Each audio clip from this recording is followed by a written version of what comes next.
I'm here with Peter Lawton from Trentcom, and he's here to tell us about his unique patented system, the Rocket Rack system, that works hand in hand with the Rocket Pot system.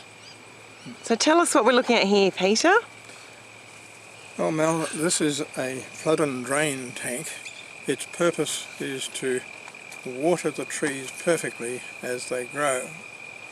The system comprises a tank, which we call a rocket rack, a mezzanine floor, which is a bit hard to see, but it provides a 50mm airspace above the floor of the tank to give air underneath each of the trees.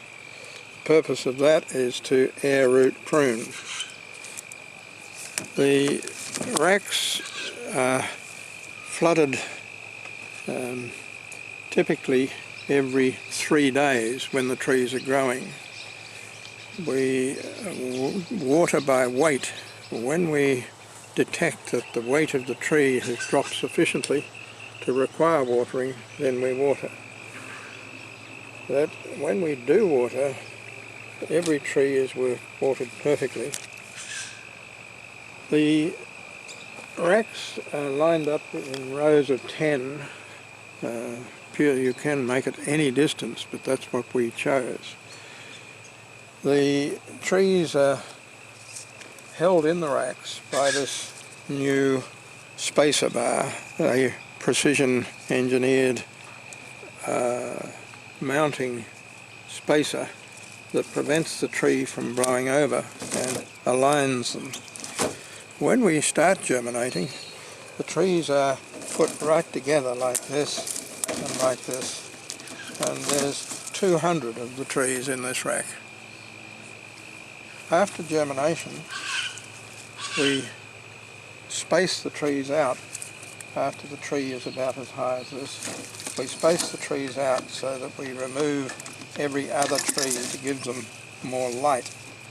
The purpose of the light is to make the trees grow more in caliper and less in height. A perfect tree has a beautiful taper, and we're aiming at that taper. You can see that more clearly on the bigger pots, the 8-litre pots, remembering that these pots were planted on the same day. The taper is quite evident, and we'll dissect a root later and we'll show you how that taper runs right down through the radicle to the bottom of the pot.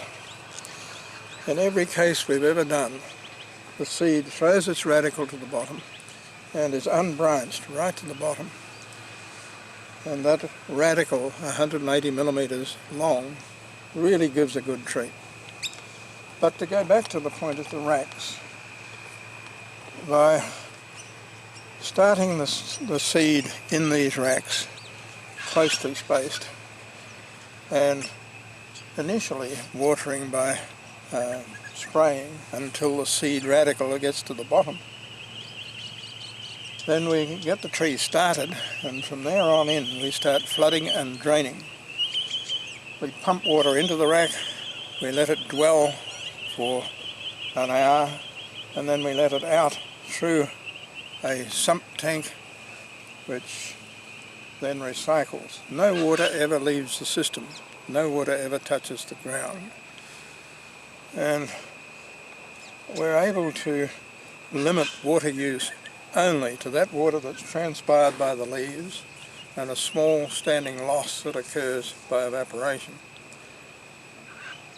So it's very water efficient in our Yes. hard times in Victoria, Australia, with water restrictions and limited rainfall, so that's fantastic. Yes, and in this particular site we have to buy our water in truckloads so that we're very sensitive to how much water we use. And we've found that over the years that this system is stable and easy to use. It really only takes 10 minutes man time to water every 3 days, and it's a matter of turning valves, and that's all you have to do. So it really cuts down the amount of work and most certainly cuts down on the wastage. Fantastic. Thank you, Peter.